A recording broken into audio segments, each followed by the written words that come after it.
Quieran comer. Ya. Muy buenas tardes, este es tu amigo Sisol, directamente en vivo desde Lima Sur. Tenemos la mejor información médica para ti, que nos escuchas a esta hora en los 101.7 de la FM Radio Estéreo Villa. Hoy nos reencontramos como todos los sábados de 3 a 4 de la tarde y vamos a tratar temas muy importantes para la salud familiar.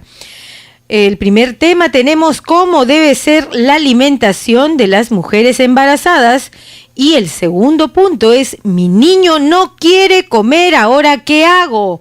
Que mucha preocupación de las madres. Para eso estamos ya con la licenciada Maciel Vanessa Quispe Guaranca, mi familiar, porque yo soy Rocío Quispe, ¿no?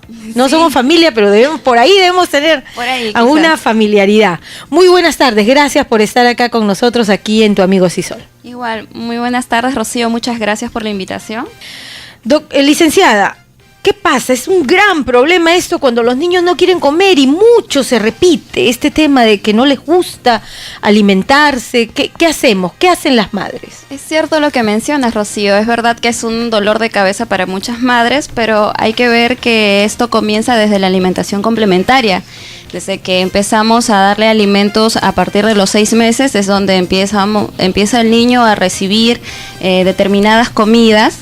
En primero presentaciones como son los purés o las papillas.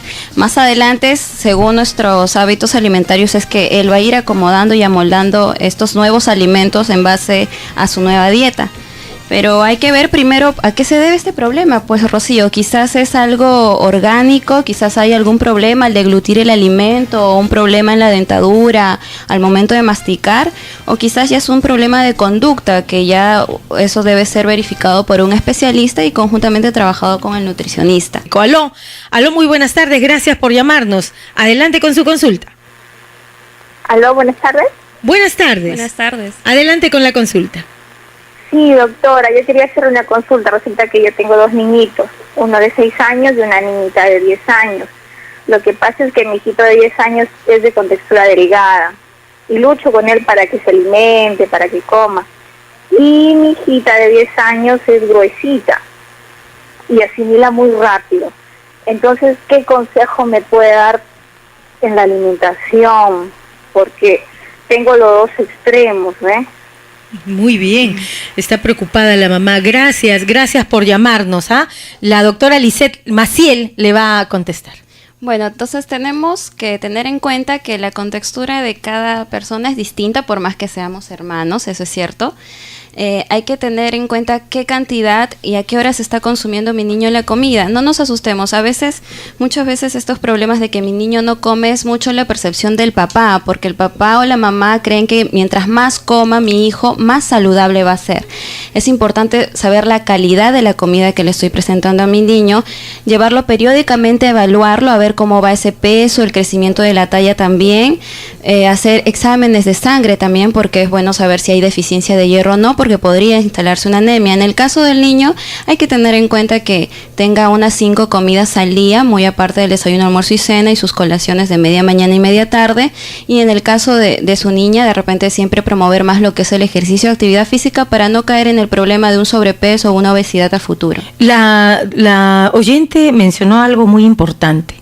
Algunas personas asimilan más que otras los alimentos y engordan y suben de peso. Podemos encontrar una persona de contextura delgada que come harta cantidad de comida chatarra a veces, ¿no? Exacto. Pero hay otra persona gordita que come poco o a veces no quiere tomar desayuno porque se siente gorda, pero lo poco que come lo asimila en gran cantidad. Exacto. Y sigue engordando. Entonces, ¿qué está pasando? ¿Qué pasa ahí? Eso se debe al metabolismo de cada persona. Cada persona tiene un metabolismo distinto, a un ritmo diferente, y hay personas que pues como bien mencionas, tienen una asimilación mucho más rápido del nutriente que consumen o del alimento que están consumiendo. Por lo tanto, si vemos que este problema está en nuestro pequeño, siempre es bueno hacer un chequeo también para ver cómo están esas hormonas, llevarlo al endocrinólogo también cómo va ese tema, y a la par hacer un buen balance con lo que es su alimentación, y sobre todo que hoy en día los niños paran casi sentados frente a una computadora o una laptop, y se ha perdido un poco ya esto de hacer la actividad, de saltar y correr. Entonces, incentivar un poco también en ellos lo que es la actividad física en los pequeñitos. Independientemente de que sea flaquito, gordito, independientemente, claro está. Tiene que haber una comida sana, exacto, saludable, sana, ¿no? Saludable, balanceada. Balanceada, ¿no? Atractiva también. Por ejemplo, ¿qué le podemos aconsejar a esta madre de familia preocupada por la salud de sus hijos? Al comienzo tenemos que es el desayuno. Uno tiene 6 años y el otro tiene 10, ¿ah? Claro, y cada uno tiene requerimientos distintos. Claro. A veces también caemos en el hecho de que la leche es un muy buen alimento y no sabemos cuántas veces salía a darle leche, ¿verdad? Claro. Entonces un niño de 6 años y otro de 10 tienen distintos requerimientos de calcio por día, por ejemplo, para tomar el tema del calcio como un ejemplo. En el desayuno puede estar presente el lácteo muy bien en cada uno de sus niños. ¿Puede reemplazarlo por yogur o por una tajada de queso? Puede ser reemplazado por yogur, un vaso o una tajada de queso de 100 gramos, de unos 50 gramos. 50 gramos. Exacto. Queso, cualquier tipo de queso. Un queso, preferiblemente el queso fresco, pero bajo en sal. Queso fresco bajo en sal. Queso fresco bajo en sal preferiblemente, que puede ser reemplazado, como bien mencionas, ya sea por un vaso de yogur, leche o un vaso de yogur. ¿No? Entonces su desayuno tiene que tener un componente lácteo, que también aparte de aportar calcio, aporta proteína y también con un pan, ¿no? Un sándwich. ¿Y la leche también puedo reemplazarla por un huevo duro? La leche podría complementarse con un huevo duro, pero no reemplaza. El huevo duro no reemplaza a la leche. Claro, dependiendo del desayuno que mami quiera preparar ese día. Si de repente quiere preparar una avena o una soya, puede también darle con un huevito sancochado para que llegue al colegio y luego pueda tener su lonchera, por ejemplo. Y en el tema de huevitos de codorniz. La cantidad de huevitos de codorniz a consumir son 5 unidades nada más. Porque a veces como son pequeños, claro, es como si consumiéramos un huevito de gallina, equivale a 5 huevitos de codorniz. Ya, ese. Entonces ya tenemos la leche, el lácteo en la mañanita, claro, para los dos, para el de 6 y para el de 10. Exacto, para el de 6 y el de 10. Es un vasito, un vaso o una taza. Claro, es una taza de más o menos de leche, 250, ¿no? Porque ahora también las tazas, ese es el problema. Sí, hay unas tazas, pocillos. Exacto, y mamá espera que el niño acabe tremenda taza que es casi 400 cc y es mucho. Claro, entonces ahí es la percepción un poco de la mamá. De repente ella siente que come poco, pero si vemos la taza para su capacidad gástrica del niño es suficiente. Puede comprarse la señora una de estas jarritas de medida, medir 250 miligramos y vaciarlo en la taza, y eso es lo que puede consumir su niño de 6, ¿no? Un niño. Pero solamente una vez al día es el lácteo o 3 veces al día. El lácteo, para poder cubrir requerimientos en los niños más grandes, ya de 6, 10 años, estamos hablando sí de unas 3 veces al día, pero variando. Por ejemplo, puedo darle ese día un trozo de queso y, por ejemplo, 2 vasos de leche, ya está, suficiente. Otro día quizás puede ser un vaso de leche, un vaso de yogur y un trozo de queso, ambos repartidos durante el día, no en un mismo momento darle los 3 porque también se puede hostigar. Entonces, y por ejemplo, si yo hago arroz con leche como postrecito de repente, arroz con leche o una mazamorrita de leche o algún budín que lleve leche, también puede ir reemplazando eso a la leche sola, porque hay algunos niños que, por ejemplo, los sientas a tomar leche y está horas de horas y no pasa la leche con nada. Entonces, esa es justamente la parte creativa que tiene cada mami de poder ofrecer el alimento al niño en las distintas preparaciones. Como bien menciona, si mi hijo no tolera una leche sola y lo tolera con alguna preparación, como mencionas, un postrecito, excelente. Entonces, yo como mamá ya encontré esa fórmula para poder brindarle a mi hijo el alimento que de por sí solo no lo recibe. Entonces, eso es una muy buena opción. Y en la comida también tenemos comidas a base de leches. Exacto. Chupe, tenemos ají en gallina o ají en pollo, que es bien cómodo, o locro también se mezcla con leche, o el puré mismo de papas también le echamos leche, ¿no? Leche para que tenga esa Entonces, a veces hasta algunas personas, por ejemplo, cuando hacen el tallarín verde, ¿no? El tallarín verde, le echan un poquito de leche para que no amargue el tema de la espinaca. Y ahí está incluyéndose el lácteo. Incluyendo los lácteos. Entonces, como vemos, si sumamos todos los alimentos que consumimos por día y sacamos cuánto de calcio estamos consumiendo, seguro que sí llegamos a ese requerimiento. Y aparte de la leche, hay otros alimentos que pueden reemplazar a la leche. Bueno, tenemos a otros alimentos de origen vegetal, como mencionas, no tanto animal, que es el queso, leche y yogur. También tenemos lo que son la soya, lo que es la kiwicha, que también tienen esa cantidad de calcio y que muchos niños también sí suelen consumir. Entonces, quizás lo que podemos hacer es por ahí variar a la semana. Y también el pan. ¿Se puede incluir el pan en la dieta en la mañana? Claro. ¿O algún cereal? Sí, en la mañana tenemos básicamente el lácteo, un alimento proteico que viene a ser también el mismo lácteo o el huevo como acompañante, y el cereal que viene a ser dado por el pan, o puede ser algún día una hojuela de maíz, o de repente al día siguiente una papita sancochada, de repente con medio huevito. Entonces ahí también estaría el carbohidrato en el desayuno de nuestro pequeño. ¿Y la fruta? ¿En qué momento puede entrar un jugo de frutas? Lo más recomendable son las frutas picadas al natural. Tenemos llamada. A ver, ok. Aló, muy buenas tardes. Gracias por comunicarse con nosotros. Adelante con su consulta. Ya. ¿Aló? Soy una... Te escuchamos.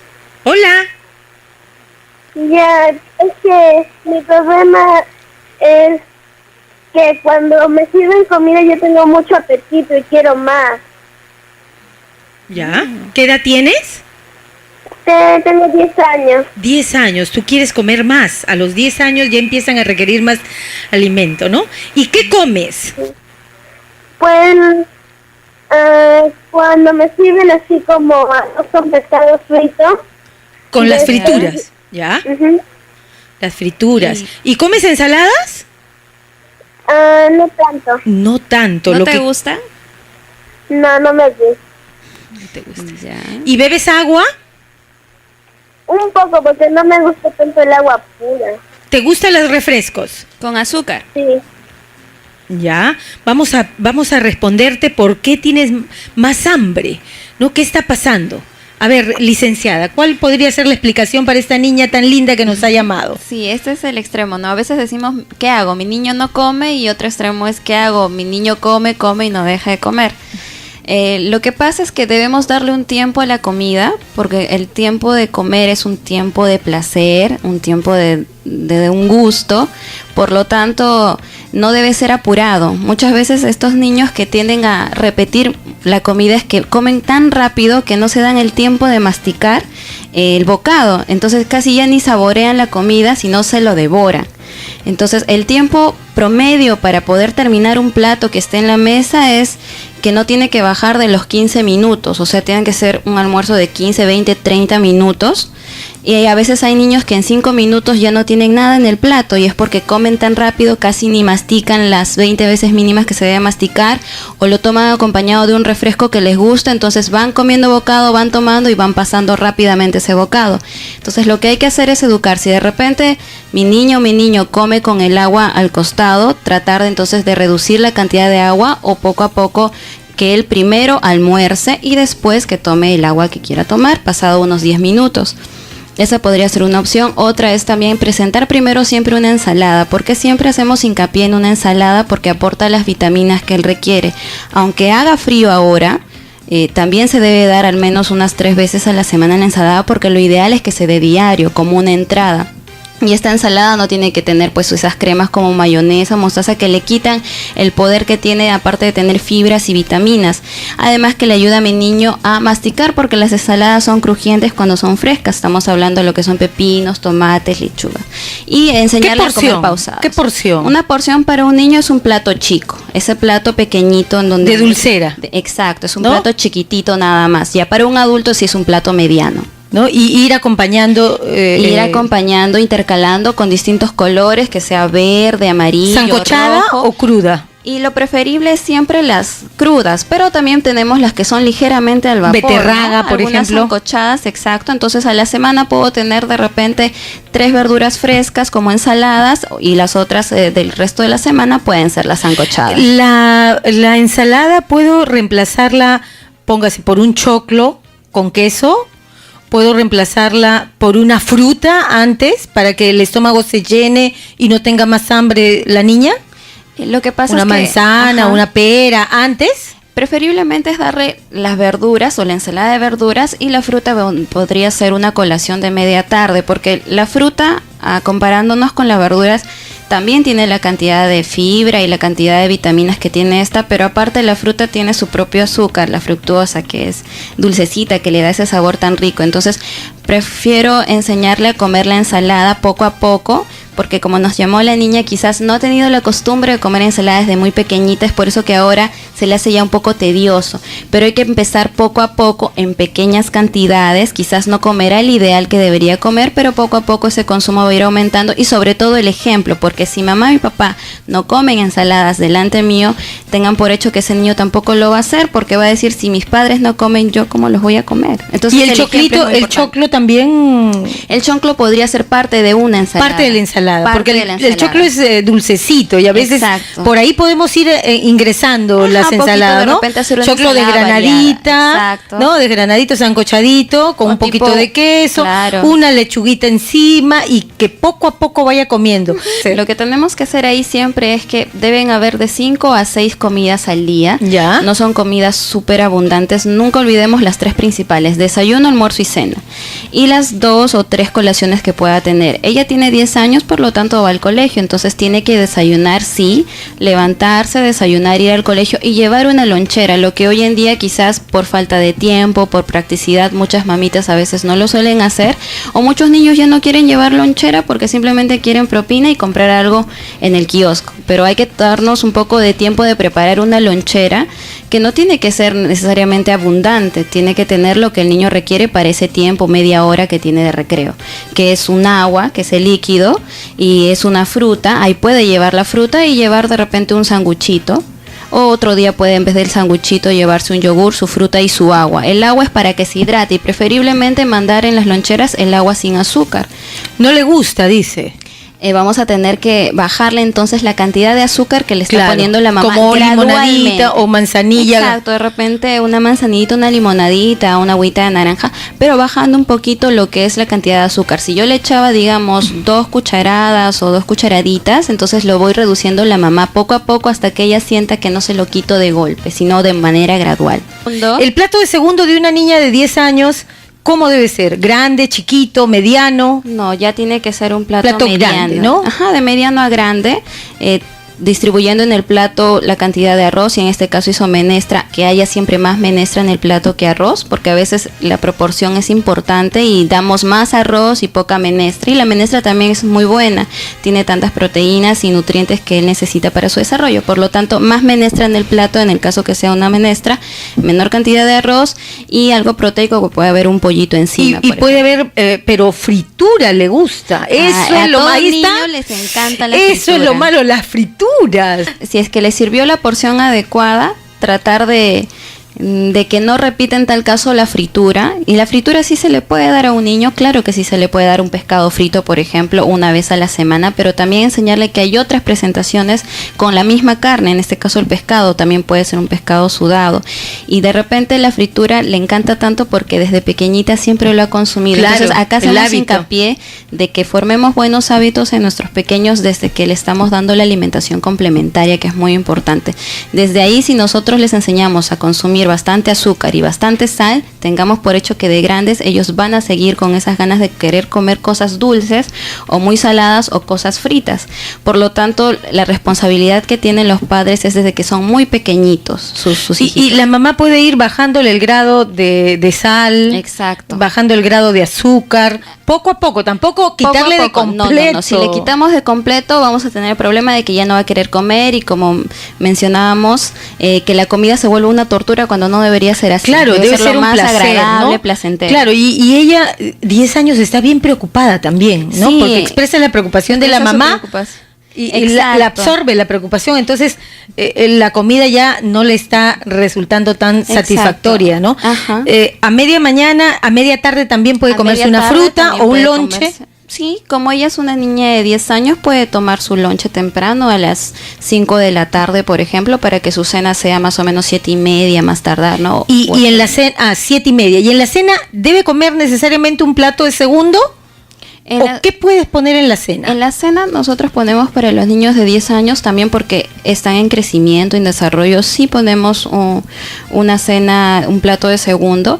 En el caso el niño se sintiera lleno, están tomando en la noche de repente alguna sopita por este frío, pero siempre es bueno que consuma un plato de segundo en donde quizás no primará tanto carbohidrato, tanto arroz, pero sí una presa ya sea de pescado o de pollo, o lo que haya preparado ese día, o un guisito, y de repente lo acompaño, si no deseo, con tanto arroz, con algo de papita sancochada o una yuquita sancochada. Entonces tratar de variar eso y no dar tantos carbohidratos en la noche a los pequeñitos. Y en la cena tampoco tiene que ser tan lleno, claro, ¿no? Tampoco es algo tan copioso, porque como ve, ya tuvo 5 comidas al día y llega con menos hambre a cada tiempo de comida, porque está comiendo cada 2 o 3 horas, dejando cada 3 horas, entonces acelera su metabolismo, aparte que los niños corren, saltan, juegan, hace bastante actividad física, entonces eso les ayuda a obtener la energía para cada Y actividad. es bueno aconsejar a las personas que pasan esto, que vayan al médico, al médico, para que él también los oriente, ¿no es cierto? Exacto. Y les dé, no tienen por qué hacer dieta los niños menores de 10 años. Los ellos niños no pueden hacer dieta por más que pasemos por un problema de sobrepeso u obesidad. Eso ya tiene que tratarse con varios profesionales. Estamos hablando de endocrinólogos, médicos, nutricionistas, en donde los 3 hacen un grupo para poder ayudar, en este caso, niños con sobrepeso u obesidad. Por lo tanto, lo que se estila es que no les vayan a hacer dietas, no se les vaya a asustar, porque a veces la madre nerviosa, como mencionas, transmite esa preocupación al niño, que es lo que no queremos que les hagan. Entonces, claro, invitarlos a que siempre asistan a los controles de los niños, que quizás a veces lo hacen cuando ellos siempre se sienten mal. Siempre hay que hacer un chequeo periodo de cada 6 meses. Díganos los consejos ya finales para cerrar esta entrevista.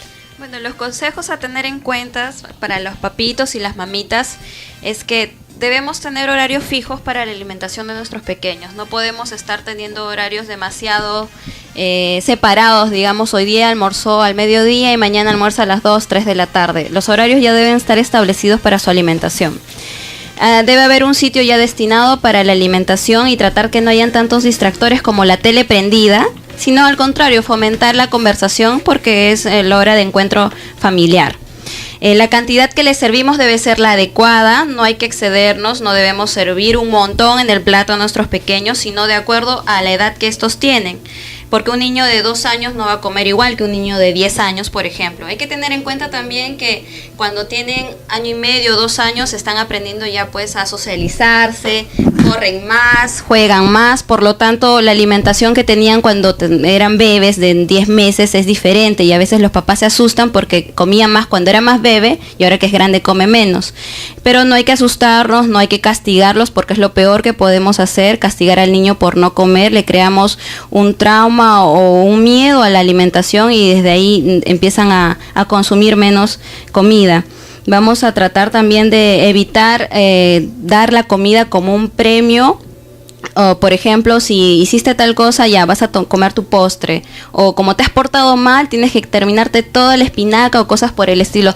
Nosotros mismos, sin querer, inconscientemente quizás, estamos enseñándole a tener temor a la comida. Entonces, la comida no es ni un castigo ni tampoco un premio, es un deber que él tiene que consumir para mantenerse sanito, ¿no? Entonces, eso hay que enseñar a los pequeñitos, no presionarlos, no traspasarle nuestra angustia, darle un tiempo prudente en la mesa. Un niño no está sentado en la mesa 3-4 horas con el plato enfriándose, tiene que estar a lo mucho de media a 45 minutos. Mi hijo no terminó de comer en ese momento, muy bien, no le frío un huevito o no le frío un pollito, porque como no terminó la comida, al contrario, mi hijo tiene que aprender que entonces, como no consumió en ese tiempo la comida, tendrá que esperarse hasta la media tarde o la cena para que recién coma, y poco a poco él va a educar entonces a que tiene horas especiales que comer, porque sabe que después de eso mamita no le va a dar ni una galletita ni un vasito de leche, porque eso sí y el lugares, los lugares por ejemplo, tienen que ser los horarios fijos en casa, preferiblemente, obviamente el almuerzo y la cena también. Si el almuerzo fue a la 1 y mi hijo no comió nada, bueno, se esperará hasta las 5 de la tarde que recién le llegue el lonche, por ejemplo. Entonces ahí le doy tiempo al niño que tenga lo que es el hambre, y para no estar dándole piqueitos como galletitas de chocolate o una gaseosita, un fruguitos. Tratar de moderar el consumo de azúcar también en ellos antes de la comida. Incluso 1 hora antes mi hijo no puede estar picando algo, porque de por sí 1 hora antes, después en la comida no va a querer comer. Entonces, por lo tanto, debe haber un espacio de 2 horas a 3 horas de cada comida para que él experimente esa sensación de hambre y termine lo que yo puedo servirle en el plato. Gracias, Maciel, gracias por habernos acompañado hoy. Muchas gracias. Y Rocío, te esperamos para otra oportunidad. Gracias, yo encantada. Gracias por la invitación. Gracias, y ahora ya tenemos ya en estudios al doctor Raúl Roberto Salvador Paucar. Él es médico general de CISOL de Villa María del Triunfo. Con él vamos a hablar también de la alimentación, pero la alimentación en las mujeres embarazadas. Doctor Raúl Roberto Salvador Paucar, muy buenas tardes. Gracias por estar acá en Tu Amigo CISOL. Gracias por acompañarnos y por hablarnos de este tema. Justo seguimos con el tema de la alimentación. Buenas tardes, Rocío. Gracias por la invitación al programa. Vengo en representación de CISOL Villa María del Triunfo, a gusto con la invitación, sobre todo en este tema que es tan importante, lo que es nutrición, alimentación en la gestante. Sí, precisamente acabamos de hablar de la alimentación de los niños, ¿no? ¿Cómo puedo hacer? Pero para llegar a esta etapa, primero vamos a hablar de la alimentación, vamos a retroceder. ¿Cómo debe ser la alimentación de las mujeres embarazadas? ¿Desde cuándo deben empezarse a cuidar para que el producto, su hijo, nazca bien, nazca sano, nazca saludable? Rocío, te cuento.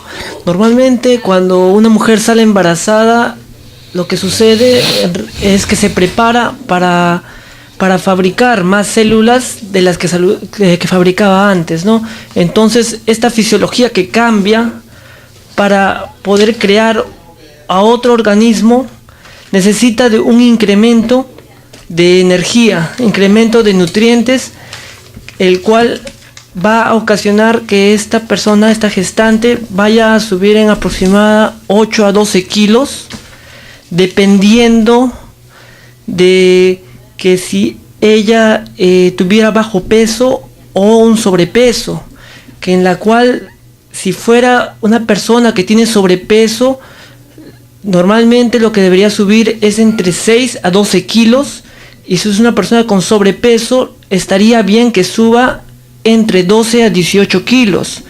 En estos aspectos, me gustaría decirles que este incremento de peso, además de la construcción de un nuevo ser que se va a dar dentro de su vientre, va a generar que la gestante necesite un incremento en lo que es su alimentación, en sus Doctor, 3 a 4 comidas diarias. 3 a 4 comidas. Doctor, las personas que están con bajo peso, ¿cuánto pueden ganar de peso durante el embarazo? 12 a 18 kilos. Esas son las que están en bajo peso. En las que están en bajo peso. Entonces, sin embargo, cuando uno se embaraza, sobre todo los primeros meses, hay una especie de rechazo a la comida.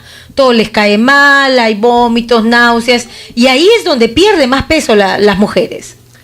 Claro, en principio, no en todas las mujeres, pero sí en la gran mayoría. En una proporción grande, hay problemas de náuseas, y en otras en vómitos, que incluso le hacen acudir a los centros de salud y entran por emergencia y tienen que hacerse un tratamiento dentro del hospital por un tiempo hasta que se estabilice, ¿no?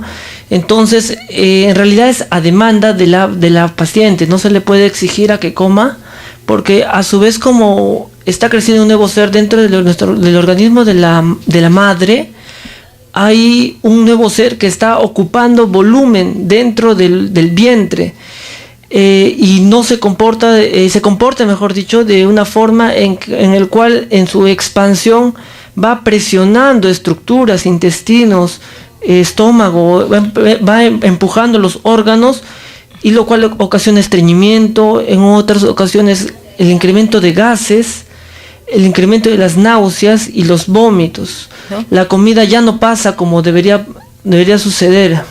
Claro, hay una hormona del embarazo que provoca este tipo de náuseas, ¿no? Y vómitos. Sí, ¿no? ¿Y qué debe comer, en todo caso, cómo hacer para alimentar los primeros 3 meses a las mujeres embarazadas?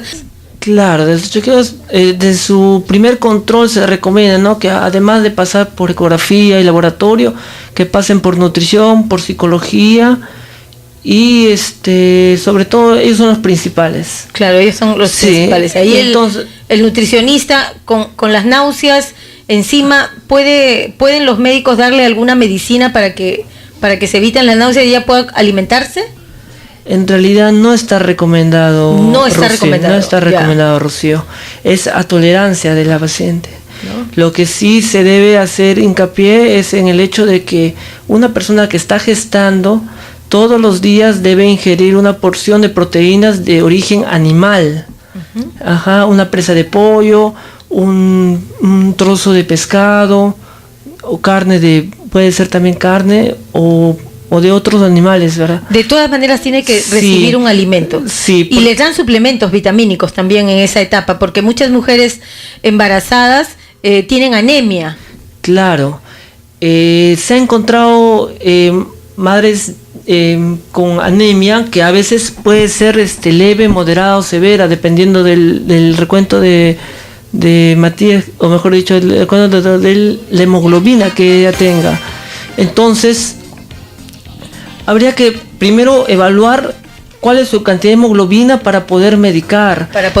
Sí, en el primer trimestre, por lo general, el requerimiento de suplementos de lo que es el sulfato ferroso se dice que no es tanto como para empezar a darles en los primeros meses. En los 3 primeros meses. En los 3 primeros meses. Además de lo que habíamos estado comentando, decir que normalmente como de forma ya preventiva acá en los establecimientos de salud se brinda lo que es el sulfato ferroso a todas las gestantes, sobre todo las mayores de 16 semanas, que ya es 3 meses y medio más o menos, en las cuales se empieza a prevenir ya que haya una anemia en la madre que pueda predisponer a que tenga problemas tanto en el desarrollo de su hijo como en el momento del parto de ella misma, para no tener complicaciones posparto. Ahora, además de ello, mucho se piensa que la gestante debe recibir vitaminas, vitamina A, vitamina B, vitamina... O comer doble, algunos dicen también, ¿ah? Sí, el comer doble, ¿no? No, en realidad no es así. La mayoría de vitaminas se ha buscado, ¿no?, el que se le refuerce para que estén más prevenidas o para que no bajen estas vitaminas durante su gestación. Sin embargo, lo que se ha visto es que a pesar de que se les dé vitaminas, no cambia, ¿sí? No cambia sus niveles de vitaminas a nivel de la sangre. Entonces, esto ya no se hace, ya no se realiza. La carne tiene alto contenido de hierro, ¿no? La carne de vaca. El hígado de vaca también. También. Las vísceras en general tienen alto contenido de hierro. ¿Y uno puede consumirlas en bistec o puede consumirlas hígado frito o no necesariamente? De preferencia deben ser sancochadas. Ya, pero independientemente, algunos no les gusta sancochados. De todas maneras se absorbe el hierro si es un bistecito o con un poquito de aceite o un higadito. ¿De todas maneras se absorbe? Sí, se absorbe. De todas maneras, ¿no? Para que tengamos una alternativa, ¿no?, frente a que no le gusta lo sancochado. La sangrecita de pollo es importante también en esta etapa. Claro, ¿no? Claro, porque tiene bastante hierro, ¿no? Bastante hierro. El vaso también tiene hierro acumulado. La carne de cuy, la carne de pavo, la carne de pollo, ¿también tienen hierro? También tienen hierro. ¿Qué es lo que más hace falta en las mujeres embarazadas? Lo que más adolecen muchas mujeres peruanas, sobre todo, ¿no?, en el tema del fierro, ¿no? Sí, y además es también importante decir que no solamente es comer carne, porque se ve anémicas en personas de recursos económicos altos, ¿no? Y es por la forma en cómo se alimentan, ¿verdad? debe asociarse siempre a la ingesta de estas carnes, pollo, el consumo de bebidas cítricas, sea limonada, naranjada o comer mandarinas en una porción de por lo menos 1 al día. Lo que se recomienda es cuatro frutas diferentes en un día, todos los días en las gestantes. Además se acostumbra una presa, ya sea de carne, de pollo o de cualquier animal, una vez al día. Verduras, 2 por lo menos al día. Es lo que se recomienda. Y menestras 3 veces por semana. Es lo que se recomienda. Eso es lo recomendado para las mujeres embarazadas, ¿no? Y evitar los dulces y todo eso, y comida chatarra. Y gaseosas. Claro, las gaseosas son... Sí. Y también pescado puede comer, ¿no? Claro. Bueno, doctor, ya llegamos al final, nos ha ganado la hora, ya llegamos al final del programa. Doctor Raúl Roberto Salvador Paucar, lo invitamos para una próxima entrevista para que nos hable más sobre estos temas médicos que tanto interesan a nuestra ciudadanía. Muchas gracias por haber venido hoy. Y así llegamos al final del programa. Gracias por escucharnos y hasta el próximo sábado.